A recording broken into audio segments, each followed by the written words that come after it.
କେମିତି ଅଛ ପିଲାମାନେ? ଭଲ ଅଛ? ପିଲା ଏଠି କଣ ଥୁଆଯାଇଛି? କଣ ଅଛି ଏଇଟା? ଏଇଟା ହଉଛି ଜାତୀୟ ପତାକା। ଏଇଟା ଜାତୀୟ ପତାକା, ତାର ନାଁ କଣ କହିଲ? ତ୍ରିରଙ୍ଗା।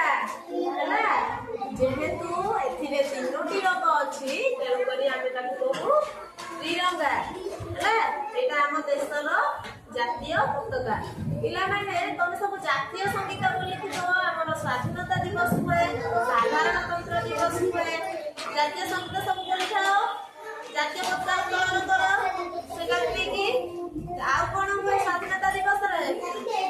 ସାର୍ ମାନେ ପିଲାମାନେ ଭାଷଣ ଦିଅନ୍ତି କିଛି ଆମର ଦେଶ ସ୍ୱାଧୀନତା ବିଷୟରେ। ଆଉ କଣ ପିଲାମାନେ ସବୁ ଗାଁ ବୁଲ ନା ନାଇଁ?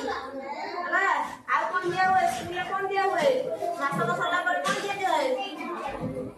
ଚକୋଲେଟ, ପିଠା, ସେଓ ସବୁ ଦିଆଯାଏ ପିଲାମାନଙ୍କୁ। ହେଲା, ସ୍ୱାଧୀନତା ଦିବସ ସାଧାରଣତନ୍ତ୍ର ଦିବସ ଏଇ ଦୁଇଟି ଦିବସରେ ଆମର ଜାତୀୟ ପତାକା ଉତ୍ତୋଳନ କରାଯାଏ। ହେଲା, ଆଚ୍ଛା ପିଲାମାନେ ଦେଖିଲ ଏଇ ପତାକାରେ କେତୋଟି ରଙ୍ଗ ଅଛି? କେତୋଟି ରଙ୍ଗ ଅଛି? ଉପରେ କଣ? ଉପରେ କି ରଙ୍ଗ? ନାରଙ୍ଗୀ। ନାରଙ୍ଗୀ, ମଝିରେ ଧଳା, ତଳେ ସବୁଜ।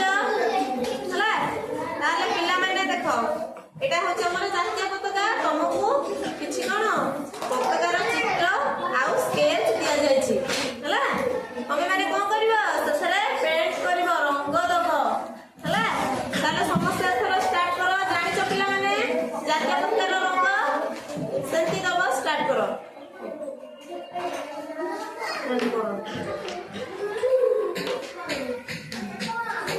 ଆଗେ ଫାଷ୍ଟ ଉପର ପତାକାରେ, ତାପରେ ମଝି, ତାପରେ ତଳ।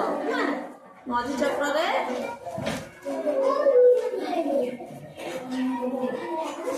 ସମସ୍ତେ ଦିଅ। ଧୀରେ ଧୀରେ ଦିଅ,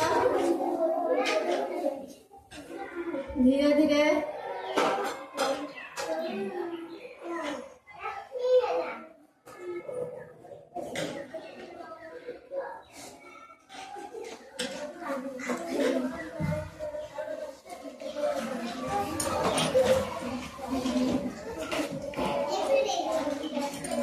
ପିଲାମାନେ ତମେ ସମସ୍ତେ ରଙ୍ଗ ଦେଇ ସାରିଲ?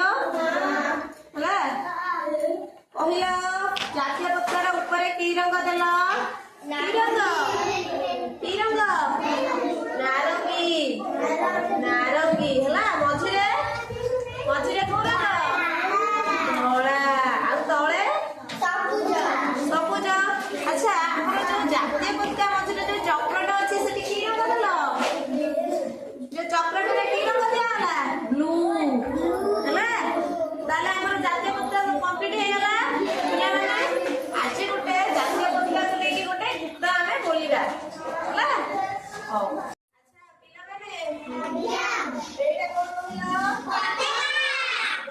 ଆର ନାଁ କଣ? ଜାତୀୟ ପତାକା। ଏଇଟା ପିଲାମାନଙ୍କୁ ଧରିକି ଦେଖ କଣ? ଜାତୀୟ ପତାକା। ପ୍ରଥମେ ଆମେ ଜାତୀୟ ପତାକାକୁ ନେଇକି ଜାତୀୟ ସଙ୍ଗୀତ ଗୋଟେ ବୋଲିବା। ସମସ୍ତେ ବୋଲିବା ପାଇଁ ଇଚ୍ଛା ଅଛି? ସମସ୍ତେ ବୋଲିବା।